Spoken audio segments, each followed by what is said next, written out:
Lo mejor del mundo es conversar con la gente. Y eso es lo que hacemos nosotros. Esa voz es de la actriz Bélgica Castro. Ese nosotros se refiere a ella y a su esposo, el dramaturgo y actor Alejandro Siveking. Ese nosotros también conforma la pareja más fecunda de la historia del teatro chileno. Hoy, en nuestro desafío con los libros para salvar al mundo, vamos a contar sus fascinantes historias. Sus vidas consagradas a que quienes fueran a ver sus obras de teatro salieran de las salas convertidos en mejores personas.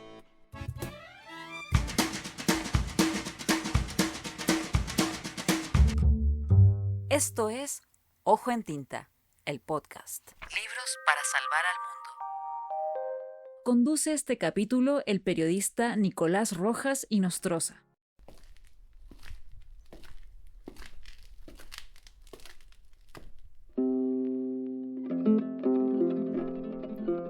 ¿Cuál será la forma más responsable de contar la historia de otra persona?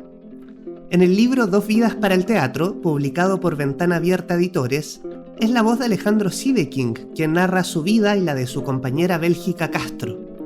Este proceso de registro sistemático, desarrollado periódicamente los martes a las 5 de la tarde en el departamento de la pareja en la calle Santa Lucía, fue dejando material sonoro y visual muy trascendente para comprender la historia de nuestro teatro.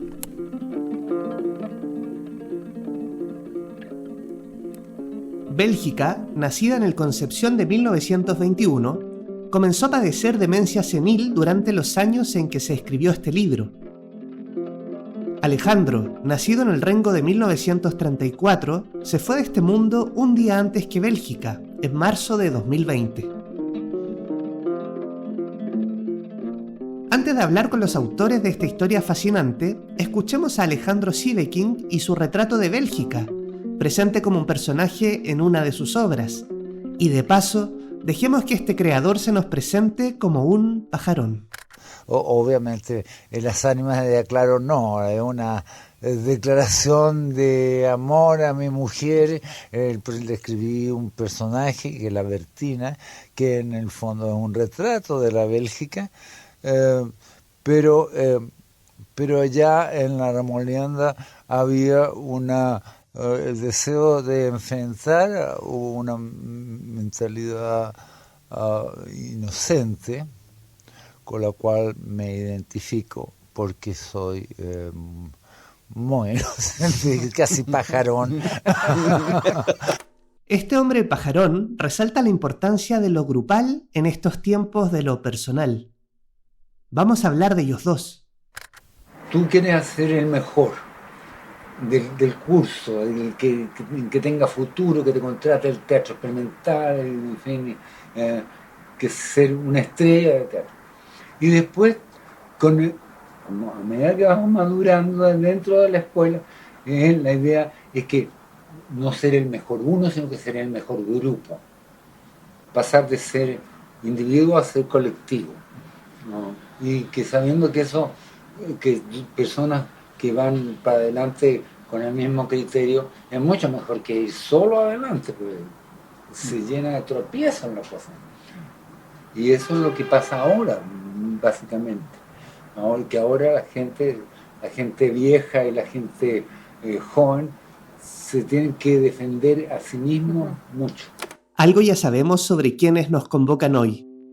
Es momento de presentarles a Rosa Rodríguez y Antonio Briones, autores del libro Bélgica Castro y Alejandro Siveking, Dos vidas para el teatro, publicado por Ventana Abierta Editores. El texto comienza con una cita del escritor Luis Sepúlveda, quien advierte: Nunca confíes en la memoria, pues siempre está de parte nuestra. Adorna lo atroz, dulcifica lo amargo, pone luz donde solo hubo sombras. La memoria siempre tiende a la ficción. En la misma página, Alejandro Siveking confiesa: Voy a espiar a un café de la calle Mosqueto. Está lleno de personajes. Los veo, copio cómo se visten y a veces consigo lo que conversan. Hoy escucharemos de fondo, mientras exploramos estas trayectorias, los audios de diversos lugares del centro de Santiago que caminaron Bélgica y Alejandro desde su departamento ubicado en la calle Santa Lucía, a un costado del tradicional cerro en Santiago de Chile. Es el audio de hoy de lugares centenarios que habitaron, que transitaron algún día estos dos creadores. Así nos pasaremos por la Sala Antonio Varas del Teatro Nacional Chileno, donde se presentaron en innumerables ocasiones, la Plaza de Armas, el Paseo Humada, galerías del centro de Santiago, la Galería del Ángel, donde estuvo su sala de teatro, y la calle Santa Lucía, donde residieron. Amparados en el registro y en la memoria, les preguntamos a Antonio y a Rosa, autores de este libro, ¿cómo describirían a Bélgica Castro y a Alejandro Siveking para un auditor o auditora que nos esté escuchando desde un contexto tan distinto como el de Escandinavia? Qué interesante pregunta. Justo pensaba para una persona que esté en Escandinavia. Bueno, Bélgica y Alejandro fueron quienes hacen del teatro algo profesional, sobre todo Bélgica, porque ella parte siendo una actriz amateur y la Universidad de Chile le da la oportunidad de hacer de esa profesión una profesión de nivel universitaria. Se encuentran con Alejandro y Alejandro también forma parte de esa generación que hacen de un Chile, el Chile, digamos, grande, ¿no? Pienso que son una parte fundamental del teatro chileno, tanto en la creación como en la imaginería, ¿no?, de lo que tiene que ser un país. Interesantes reflexiones, pero ¿cómo nació la idea de este libro, Dos vidas para el teatro? Podemos conocer la obra de Alejandro y Bélgica narrada como si estuviéramos conversando en la mesa con Alejandro Siveking. Antonio y Rosa acordaron reunirse en el departamento de Santa Lucía todos los martes a las 5 de la tarde. Esta amistad vendría en que Rosa pasó los últimos días al cuidado de Bélgica y Alejandro. Sí, fue un largo proceso, luego Rosa puede hablar de eso, porque yo a Alejandro lo encuentro a la salida del metro en la avenida Bernardo Higgins, la avenida principal de nuestra ciudad de Santiago, después de haber trabajado en 2013 en la edición del libro Víctor Jara, Su vida y el teatro, donde ellos colaboraron de forma muy generosa y entusiasta. Lo encuentro a la salida del metro y caminamos en dirección al GAM, que es el Centro Cultural Gabriel Mistral, también cerca del centro de Santiago. Y le propuse la idea. Él no se demoró nada en aceptar, porque era un hombre de licencia entusiasta, ¿no? Un entusiasta y además un frenético por el trabajo y por colaborar con la generación joven. Y ahí surgió esta idea de escribir este libro, como él dice en algunos de sus audios, a cuatro manos, ¿ya? Y eso fue un proceso largo, Rosa, ¿cierto? Sí, un proceso largo, porque, bueno, las primeras reuniones que tuvimos con ellos, yo que ya sabía la importancia que ellos tenían en el teatro, entrar a la casa de ellos. Ellos eran bastante generosos con el material que tenían. Sin embargo, la gente cercana y que ellos invitaban cordialmente a su casa era poca. Y las primeras veces que llegábamos muy profesionales con el cassette para grabar, a mí no me salían palabras. Bueno, el teléfono, que ahora da la posibilidad de... Claro. Yo llegaba y los miraba y quedaba obnubilada por decir, estoy frente a Alejandro Siveking y a Bélgica Castro, que hasta ese entonces trabajaba muy bien en la mesa, llevaba sus papeles y su material para trabajar. Al principio fue un caos terrible, porque quien conoció a Alejandro puede asegurarlo. Él era un verborreico y, como dice Antonio, un entusiasta. Entonces te empezaba a tirar toda esta información y a pasarte sus álbumes y a hablar de historia y esta obra y este personaje, y Bélgica se ponía a cantar ciertas partes de las obras. Y en eso pasaron 3 años. Wow. De todos los martes a las 5 de la tarde a grabar y luego transcribir. El actor es como el médico, tiene que ayudar a la gente, decía Bélgica Castro. Este podcast se llama Ojo en Tinta, Libros para Salvar al Mundo. ¿Cuál era el sentido que guió la vasta trayectoria de Bélgica Castro y Alejandro Siveking? Es muy interesante porque yo creo que hay que rescatar dos cosas. Uno, la convicción de que el trabajo del artista tiene que ir en dirección a mejorar la vida de la gente. Cada persona que entre a una sala de teatro y vea una obra debe salir mejor de cuando entró. Esas eran sus palabras, esa es su forma de enfocar su trabajo. Y en segundo lugar, el amor a la profesión y la posibilidad de que a partir de su profesión ellos siguieran colaborando, trabajando con distintos actores no tan solo del teatro. Recordemos que ellos formaron parte de bandas musicales con Víctor Jara, por ejemplo el disco La Población. Ellos son parte de ese elenco. Varias canciones que aparecen en ese disco fueron escritas por Alejandro. Bélgica es la voz de una de las pobladoras en La Toma, ¿no? en la canción La Toma. Bélgica y Alejandro fueron protagonistas en el desarrollo del teatro profesional chileno. Vivieron desde sus inicios en la Universidad de Chile hasta el comprometido periodo en que se desarrolló la Unidad Popular, entre 1970 y 1973. El 11 de septiembre de 1973, y esta historia es conocida, el proceso acabó bruscamente con el golpe de Estado liderado por Augusto Pinochet. Bélgica y Alejandro eran muy amigos del actor y músico Víctor Jara, quien fue torturado y asesinado con 44 impactos de bala. Tiempo después, Bélgica y Alejandro emprendieron el exilio de este nuevo Chile tan brutal. No era fácil para ellos recordar a su amigo Víctor Jara. Lo único que puedo decir es que ya mi vida cambió cuando lo mataron. Es terrible, terrible, porque lo mataron porque sí. Lo mataron porque sí. No. Entonces no quiero hablar de eso, fíjate, porque para mí es una cosa muy, muy fuerte. Lo doloroso sí, nosotros tenemos una especie de trauma, pero de hecho nos fuimos de Chile durante 10 años. El 11 de septiembre de 2023 se conmemoran 50 años del golpe. Víctor Jara es solo uno de la lista de los más de 3.200 ejecutados políticos y detenidos desaparecidos que nos legó la dictadura. Bélgica y Alejandro tuvieron que partir e iniciar su exilio en Costa Rica. A crear desde Chile para América Latina. Viajaron con el teatro universitario por toda América Latina.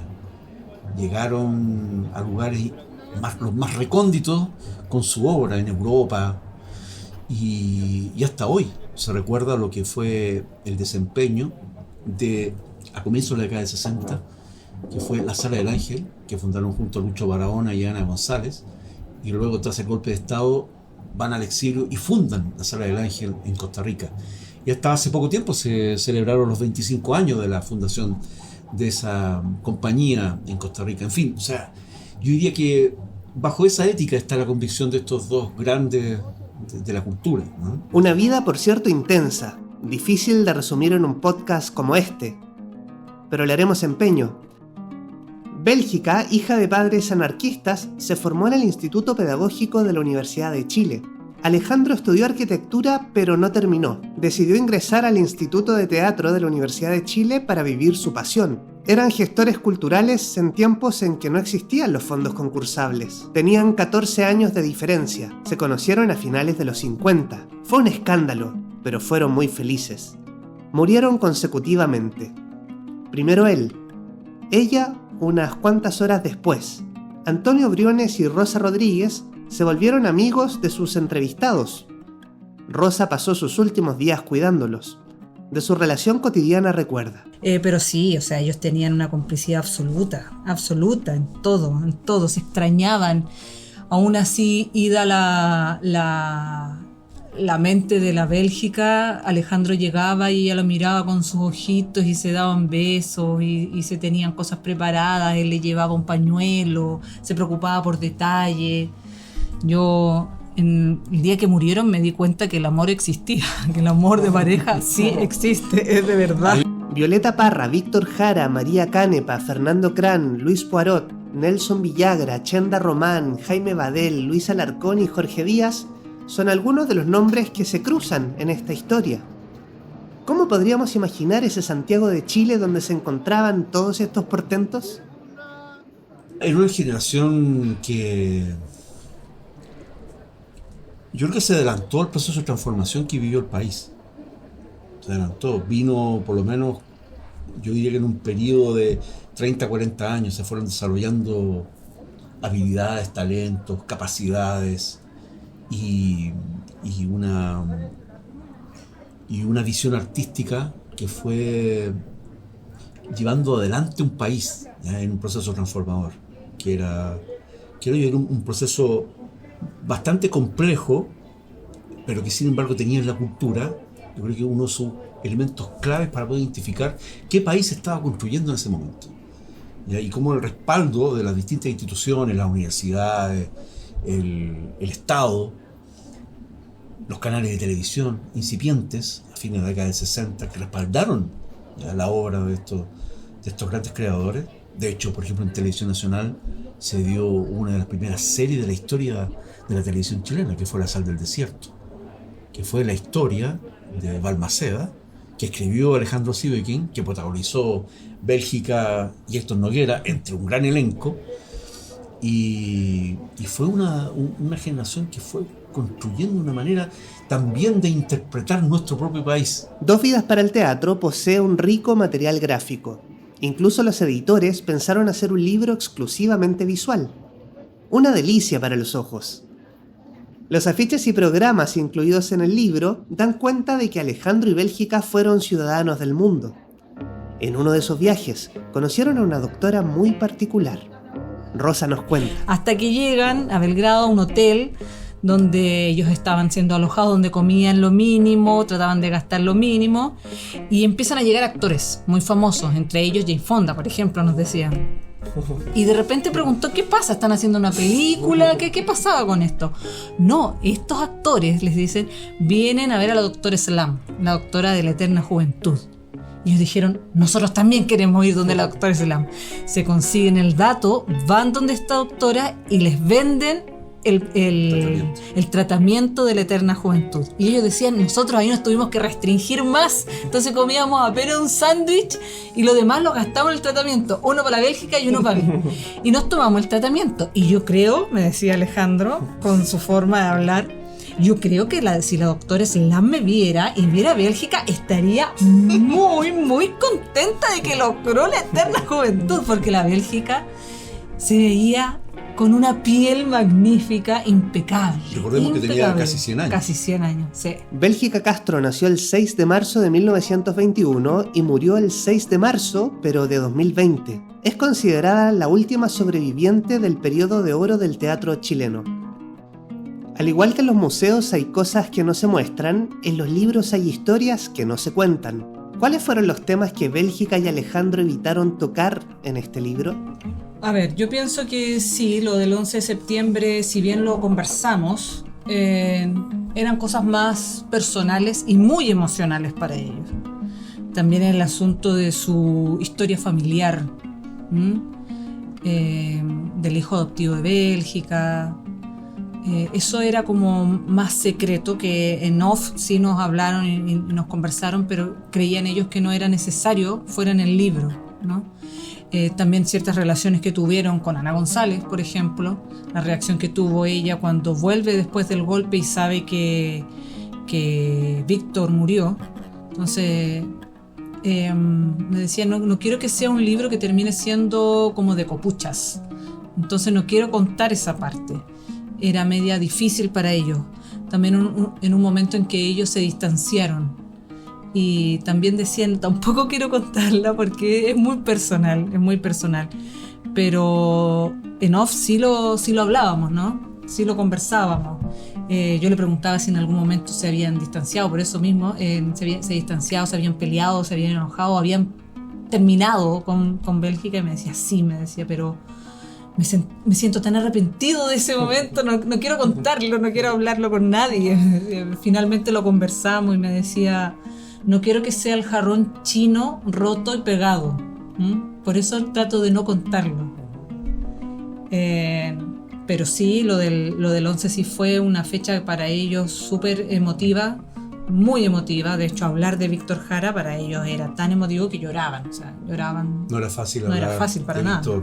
Sí, no era fácil, no.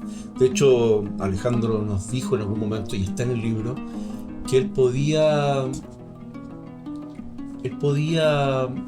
cantar las canciones de Víctor, pero no podía escuchar su voz. Y el relato del 11, como tú te diste cuenta en el libro, es bastante tangencial. Solo cuenta algunos detalles de cómo se enteraron de que Víctor había sido asesinado. El relato de cuando fueron a buscarlo, y la reacción que tuvo la policía en ese momento.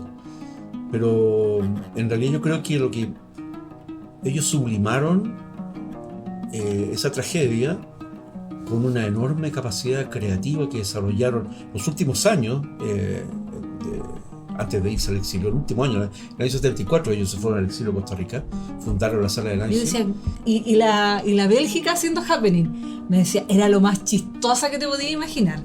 Y realmente sí, empiezan a incursionar en otros estilos de teatro, los cuales les resulta muy bien. En Costa Rica continuaron con el proyecto del Teatro del Ángel. Incluso hicieron comedia con bastante éxito.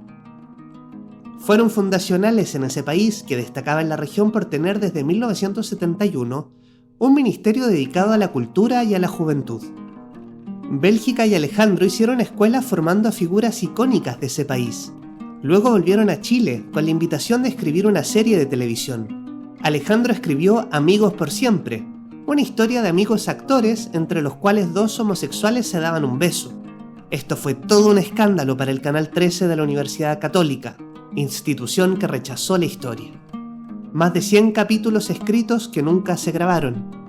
Sí llegaron a buen puerto teleseries como Matilde de Dedos Verdes, disponible en YouTube, o en los tiempos de la Unidad Popular La Sal del Desierto, una serie que realizaba un paralelo entre los tiempos de Balmaceda y Allende, dos presidentes que se quitaron la vida durante el ejercicio de su cargo.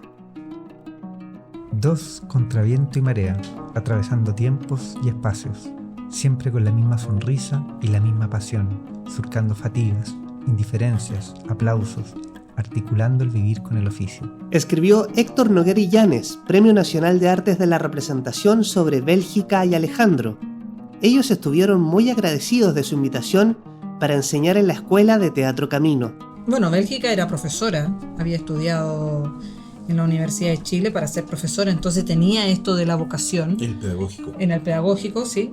Tenía esto de la educación, ¿no? Y una vez que nace toda esta...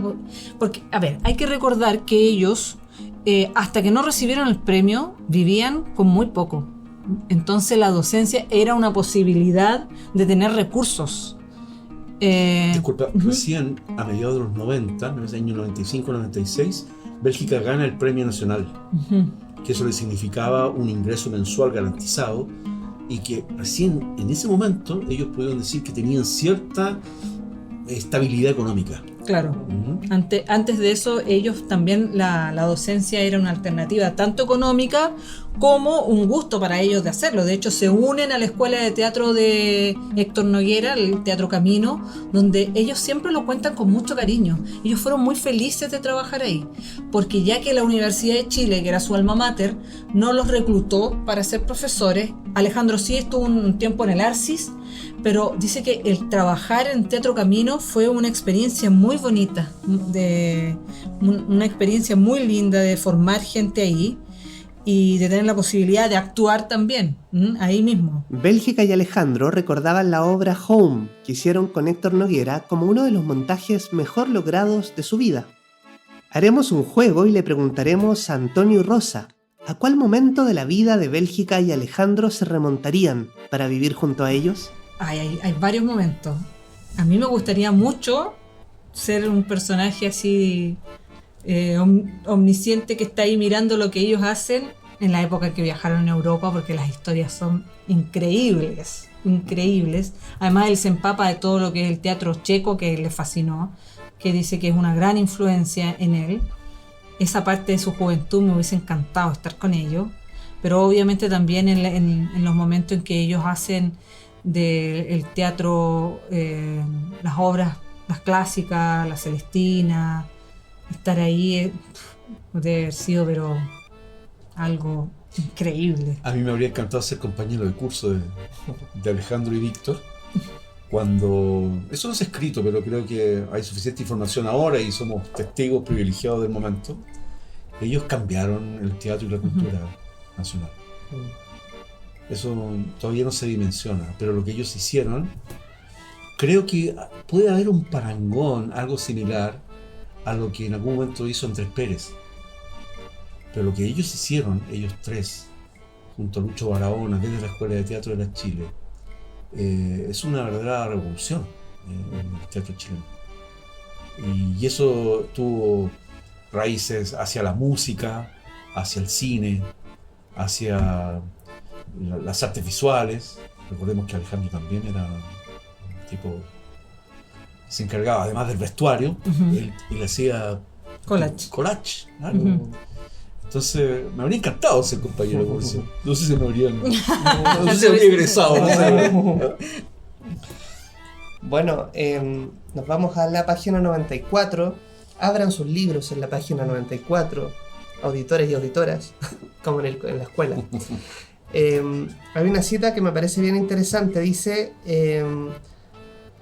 aunque no pudimos hacer la función y la situación vivida había sido tan horrible, siempre recuerdo a esas señoras elegantes y abanderadas con el teatro, con la empatía que el teatro quiere provocar en el espectador, ayudarnos los unos con los otros. Me hace confirmar que el arte, sea cual sea, no solo es entretención, es un método indirecto de mejorar al ser humano.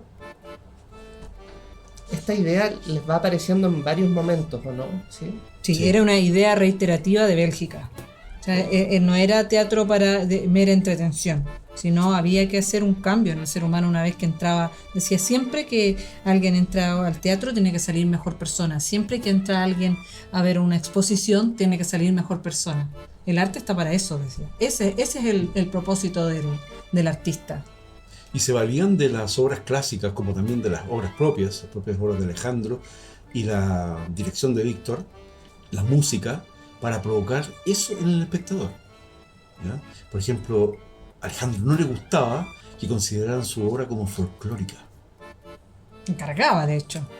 Molestaba muchísimo, pero en realidad él consentía que el análisis de su obra era más relacionada con el realismo, ¿ya? Y que muchas de sus obras, mucha de su creación, tiene que ver con lo que a él le pasó desde niño. En la última obra de Alejandro Sideking hay un personaje que está muy vinculado a la tecnología. Tiempos de mensajes, teléfonos, conexiones e internet. ¿Será que estamos más conectados y al mismo tiempo más solos que nunca? ¿Qué pensaba el dramaturgo Alejandro Sideking? Pero yo creo, fíjate, que él no desdeñaba la tecnología. Al contrario, no tenía una postura distante, muy por el contrario. Yo creo que era capaz de identificar eso, de entreverlo. De hecho, el prólogo se iba a llamar El espía del café. Sin embargo, luego lo cambiamos porque usamos la palabra espía del café en la parte final del libro. Cuando él dice, voy a calle Mosqueto, como un espía del café. Porque encontraba ahí algunos de sus personajes, ¿ya? Que se revestían de esa carga de realidad. Claro, volviendo a esto que él dice, que él habla sobre la realidad, él nos cuenta historias nuestras, ahí nos hace poner el acento y el ojo. Ahora para mí me quedan como grandes maestros primero del compromiso que uno tiene que tener con lo que hace, del trabajo, de la observación, de la crítica, de mirarnos, de saber quiénes somos, en qué momento histórico estamos viviendo. ¿Estaremos viviendo la vida como lo hicieron Bélgica y Alejandro?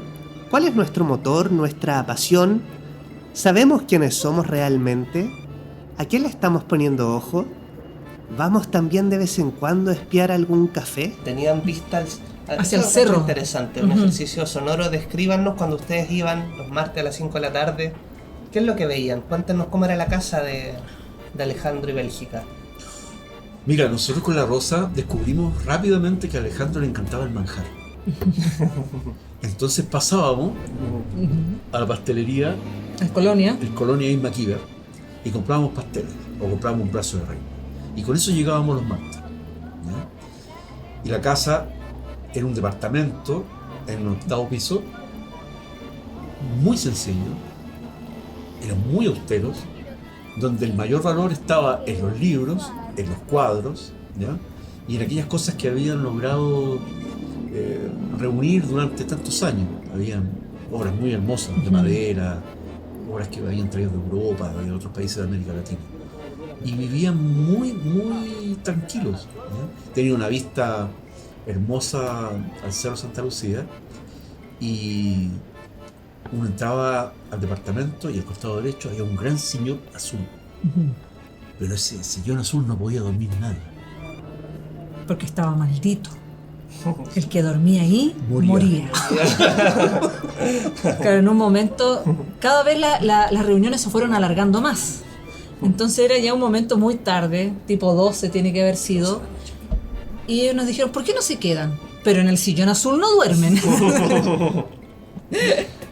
Ay, era muy simpático. Claro, lo del manjar era una cosa, una locura para él. O sea, él decía, "Oh, no hay cosa más rica que el manjar ultra lechoso y bien dulce, y comerlo en grandes cucharadas". O también algo tan interesante como, hoy día, chicos, tengo un invento increíble en el refrigerador. ¿Ya? Decía yo, ¿qué será? Es algo que se inventó gracias a la increíble imaginación del ser humano, y se llama helado. ¿Quieren probarlo? Pero era así de genio, ¿no? Hay un detalle también en el libro que nosotros lo incorporamos porque fue parte de nuestro compromiso. Alejandro era gatuno. Y uno de los compromisos que tomamos con él fue cuidar a su gato cuando él muriera. Y así fue. Nos llevamos a Aliocha a la casa. Y Aliocha era un gato enorme, que era tratado como un niño, nunca había salido de ese departamento. Y en algún momento, cuando estábamos trabajando en una mesa redonda, algún foco que nos alumbraba los álbumes, las anotaciones, la grabación, Aliocha saltaba a la mesa. Saltaba a comer pastel, manjar. Y él no tenía nada. Trataba como un niño, bájese, Aliocha, le voy a pegar con el mercurio. No hay nada que asuste más que el mercurio, ¿no? Vivir la vida así, intensamente, fascinados por una cucharada de manjar o por tomar helado con los gatos, siempre alejados del sillón azul. Hasta que un día, inevitablemente, el tiempo se nos agota y se nos va la vida. Vamos llegando al final de este viaje, pero se nos queda una pregunta muy importante. ¿Los libros pueden salvar al mundo? Por supuesto que sí. Yo vengo de una historia familiar y viví rodeada de libros. Mi abuelo, profesor del norte, todo lo que tenía lo convertía en libros. Todas las paredes de la casa tenían libros. Yo creo que el libro nunca va a quedar obsoleto. Van a existir los iPads, van a existir todas esas tecnologías, pero no hay nada como tener un libro que tenga olor a libro, el olor a la tinta. Para mí los libros, todos los libros, yo soy de la idea de que uno puede leer un libro de recetas de cocina y eso te va a derivar a otra cosa y así a otra cosa, o un libro de horóscopos como un almanaque o un libro de las grandes literaturas universales. Para mí los libros sí salvan todas las vidas. Antonio, ¿los libros pueden salvar al mundo? Los libros pueden salvar al mundo en la medida de que esas grandes mayorías pueden acceder al libro. Creo que es un compromiso pendiente y este pequeño, gran esfuerzo que hacemos está en esa dirección. Muy bien, y la última pregunta para cada uno de ustedes. ¿Hay algún libro que ustedes recomendarían para salvar al mundo, para que todos lo leyeran? O, y esta es la segunda parte de la entrevista, que les haya servido en algún momento de su vida para salvar su mundo interior. A mí me pasó que, bueno, dentro de todos los compromisos que tuvimos con Alejandro, uno era quedarnos con Aliocha y cuidarlo hasta sus últimos días. También quedamos con muchas lecturas. Y una fue El último encuentro de Sándor Márai, que una vez que ellos murieron y se fueron, yo quedé con un vacío de haber estado tantos años trabajando con ellos, entonces todo lo que pasaba quería comentárselos a ellos.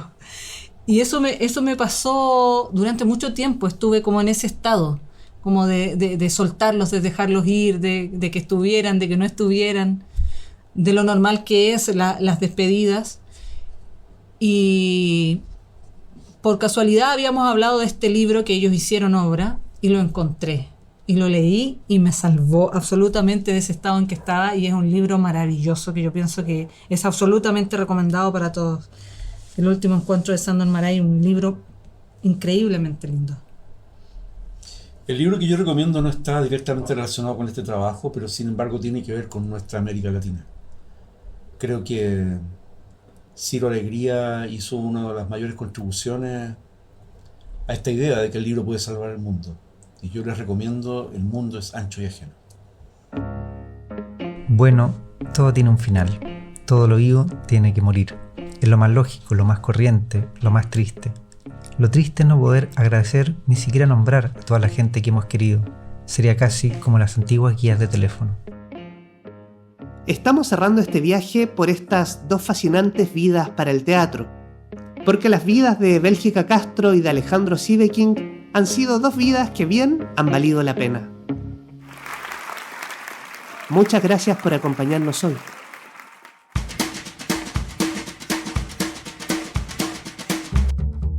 Esto fue Ojo en Tinta, Libros para Salvar al Mundo. Un proyecto financiado por el Fondo del Libro y la Lectura del Ministerio de las Culturas, las Artes y el Patrimonio de Chile, convocatoria 2022. Puedes encontrar todos los capítulos en Spotify, en YouTube y en www.ojoentinta.com. Sigue a Ojo en Tinta en Facebook, Twitter e Instagram y cuéntanos de tus lecturas para salvar el mundo. Agradecemos la colaboración de Pablo Espinosa en la lectura de los fragmentos y de Janet Garcés en la edición de este capítulo.